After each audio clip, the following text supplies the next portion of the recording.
Given that we are going to be talking about wrestling returns today, I would brace yourself because nobody will agree.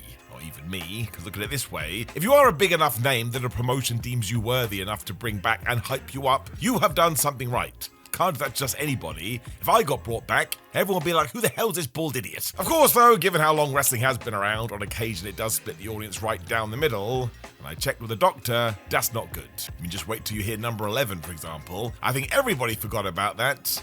So let us talk about some wrestling returns that maybe really didn't go the way we expected. Number 11, King Kong Bundy in 1994. 1994 was big in then WWF because the new generation was go. We were pushing Bret Hart, Shawn Michaels, while big dudes like The Undertaker and Kevin Nash tried to make you forget about Hulk Hogan. Somewhere along the way, that edict was forgotten though, because yep, one of the Hulkster's biggest foes was brought back, and it was flubbing King Kong Bundy. His first match came on an episode of Wrestling Challenge in August, so it wasn't like we were making a big deal of this either. It wasn't actually until October when he finally turned up on Raw. He then joined up with the $1 Million Corporation, so that was a strange comeback. Bundy himself sort of felt like he didn't want to be there. Kong was of course booked to do squashes, but it's only fair to say what Diesel was doing at the time was far more interesting. Then go watch the 1995 Royal Rumble. King was in there for 3 minutes. Nobody knew what we were doing. As he was massive, somebody soon decided he could be Undertaker's WrestleMania opponent, and yeah, it's one of those matches in the streak where you don't hear about it all that much. It's not great. This run was soon over, and there was just no oomph whatsoever. I suppose King Kong Bundy was just of his time, and very sadly, the mid-90s wasn't it. Everybody then did move on quite fast, but let's never forget what he did before this. I mean, the fact we still remember his name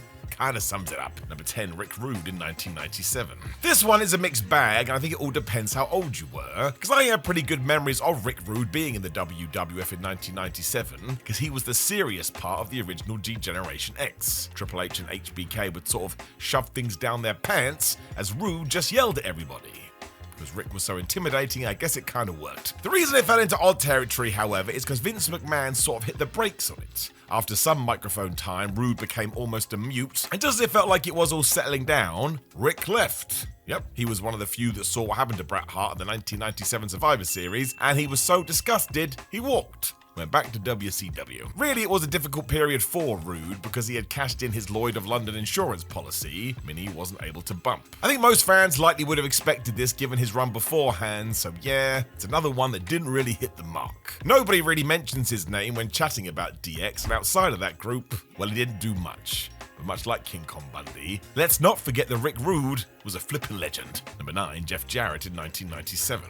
The WWF-Jeff Jarrett relationship, to sum up in one word, was crazy. Just go and watch the clip on that Raw Nitro simulcast when Vince McMahon specifically calls Double J out. He still hadn't forgiven him for past transgressions. Jeff still found his way back to Raw on the 20th of October 1997 and kind of went full shoot promo. He had been in WCW and decided that it sucked, as did Eric Bischoff. Screw that guy.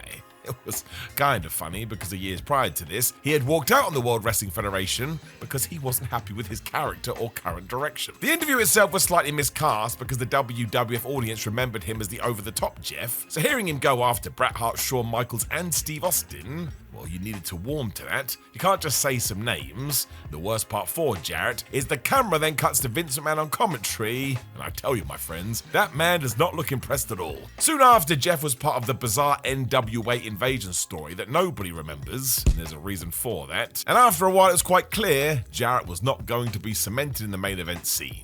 That's why soon after this he left the company again. So you should go and watch this and remember that when Jeff did leave the WWF first time around, he was doing that weird song storyline with the roadie, and then he returned and did this.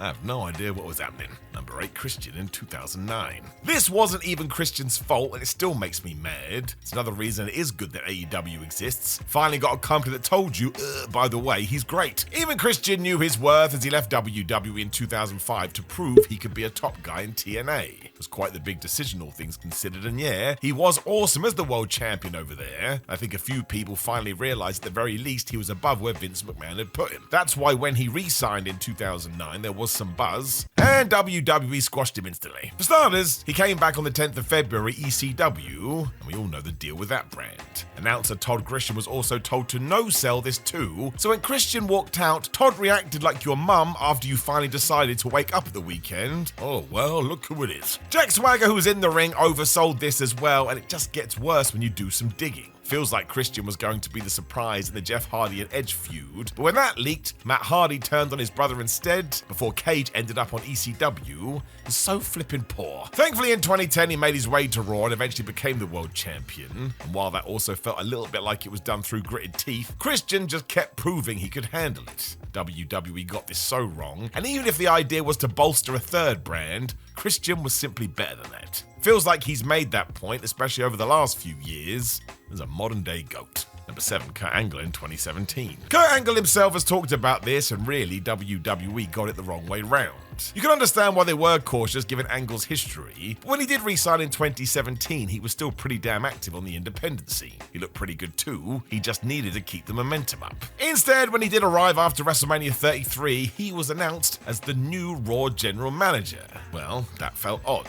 By the time we finally got into the in-ring action, his body was so run down, he just could not do what he wanted. I mean, you could quite literally see he was struggling. Because he is Kurt Angle, he still found wonderful moments such as that Ronda Rousey debut at WrestleMania 34. But looking back, it really does feel that if Angle still wanted to wrestle, we should have just done it full on straight away. We didn't, went back to being an on-screen authority figure, and that just wasn't the correct fit. It was still nice to have him back because Kurt deserved a second run, but it is fair to say the peak at the end of his career happened in TNA. My gosh, you should go watch some of those matches too. If you are under any illusions about how good the Olympic gold medalist was, right here, the man was flubbing ridiculous. Number 6, Batista. Now really, Batista's return in 2014 was a lot of fun. We just had to sort out that initial mess first. The best part is Big Dave knew that WWE were about to screw up. He told The Office he should come back as a heel after looking at the modern landscape, but nope, creative knew best. They did not. Either way, the animal was back on the 20th of January Raw, and people were excited to see him. When we got to the Royal Rumble days later, however, he was booked to win it, and yeah,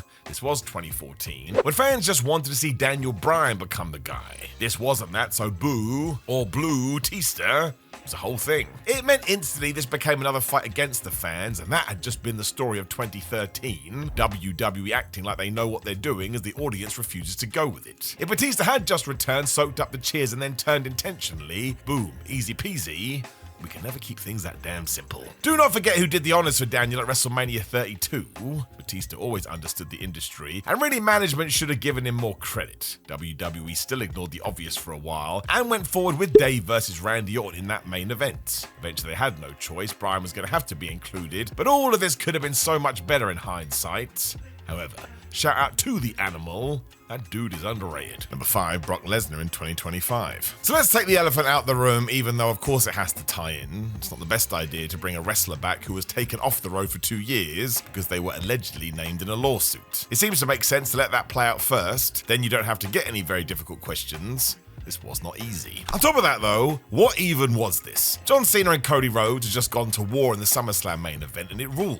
Cena dropped the WWE title back to Cody too in a proper passing of the torch moment, and that was enough. Seeing the past and the present embracing each other to close the second biggest pay-per-view of the year, it's wonderful. Because WWE has become obsessed with the big surprise though, Brock's music did hit. He stormed to the ring and laid out John with the F5, then he vanished for months. That was the other problem because it instantly reminded you why so many people were done with Lesnar years prior. If you can get a limited appearance deal, I've no issue with it, but the story should never be, I'm back for 5 minutes. Then everyone is going to go quiet. I mean, let's just take wrestling as if it was the real deal. If Brock wakes up one day and decides he wants revenge against Cena, why would he do one attack and then go away again? He would not. The story for Cena Lesnar at WrestlePalooza suffered due to this as well.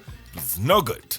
2016 booking in 2025. Don't do that. Number 4, Shane Douglas. In 1990, Shane Douglas was basically a rookie who had a brief run in the WWF. It was clear that he was not going to get much at the time, so he went to WCW and ECW and made some noise. It worked. He got a name for himself. By 1995, Shane felt like an up-and-comer, so he got re-signed by the World Wrestling Federation, and man, Talk about wrong place, wrong time. It's hard to think of anyone who could have actually made this work, but yep, Douglas was told he was going to be the Dean. I mean that literally too. He would be a wrestling teacher and grade opponents' report cards. It was the new generation era where everybody had to have a job gimmick for some reason, and poor Shane got educator. As soon as this started in July, we all knew the ceiling was very low. It got worse for him too because he ran afoul of the Clique, and yeah, in the mid-90s you couldn't survive the WWF locker room if you made enemies of those guys. They would make sure you weren't going to hang around, and by the end of the year Douglas was gone again, and it really felt like this bothered him for years. And I do get that. Shane wasn't given anything to work with. I mean, just look at the gimmick once again too.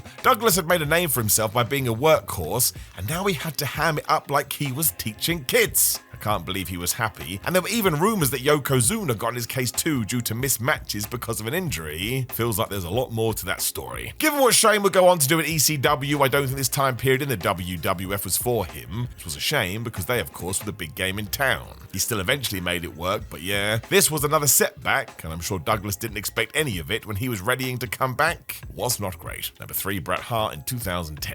I struggle with this one because as a lifelong Bret Hart fan, I think I probably needed it. I remember when the news broke that Bret would be on Raw, and I have never been so excited. This felt like the forbidden fruit and hell freezing over all rolled into one. How exactly is this going to happen? It was almost 13 years after the Montreal Screwjob 2, so the sheer intrigue was huge. WWE then ruined it a bit by having the Hitman come out to the Hart Foundation theme as opposed to his original song, and no, I'm not over it. How do you get the small things wrong sometimes? He also made amends with Shawn Michaels, which honestly felt impossible at one stage when Vince McMahon was here too, and he kicked Bret right in the balls. That was fine as well, it made sense they would feud together. Rather than use the very real situation though that had captivated fans for years, WWE felt like they had to invent new ideas, including a hit and run. That's right, we were getting car accidents. From there I just think we wanted to give Hart the best run possible and even made him the US champion, but Bret wasn't cleared to take bumps, so all of it was a bit iffy. The WrestleMania match with Vince was also strange, but again, sometimes I think you just gotta be happy we got something.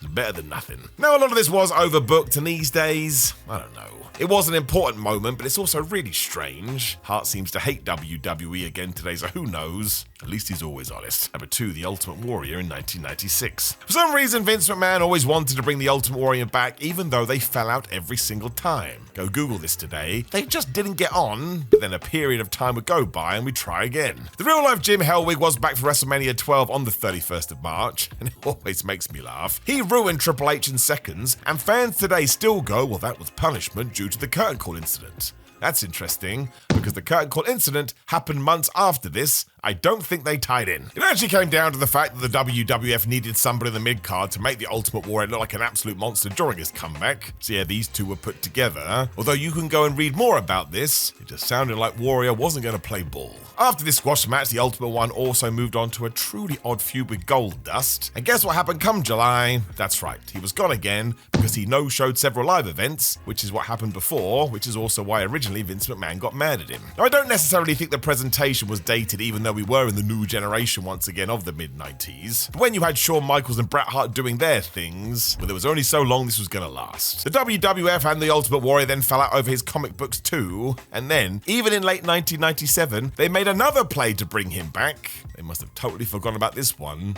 It was a little bit of a disaster. Number 1, Ronda Rousey in 2022. So once again, I actually think this is a debate that needs to be sat down and talked about as opposed to be thrown at you at the end of a list. But you can still see it on social media today. A lot of people were not impressed when Ronda Rousey came back to the WWE in 2022. I mean, few can claim to have had a better debut match than Ronda because her mixed tag at WrestleMania 34 was brilliant. And it's why when she exited WWE stage right in 2019, most people were excited for her big comeback. She was awesome. Let's not pretend she didn't open a bunch of doors for the women. She did. It would finally happen at the Women's Royal Rumble in 2022 when Rousey walked out at number 28, and not only did she win the thing, but it certainly seemed like she was setting herself up for a program with Charlotte Flair. The issue that I think at least 50% of the fan base had, though, is that Ronda Rousey was told to lean into the babyface side of wrestling and smile all the time. Well, people didn't want that. They wanted the Ronda they'd seen in UFC who was gonna totally flub you up. We also soon got to arenas as well, where obviously the fans decided they were going to boo Ronda Rousey, and Ronda didn't like that, so all of a sudden you had a good guy in the ring that was telling the crowd to go away, and that riled the crowd up, so they came back at Ronda and said, well, no, why don't you go away first? And yes, I've turned that into a child's television show, but hopefully you get what I'm saying.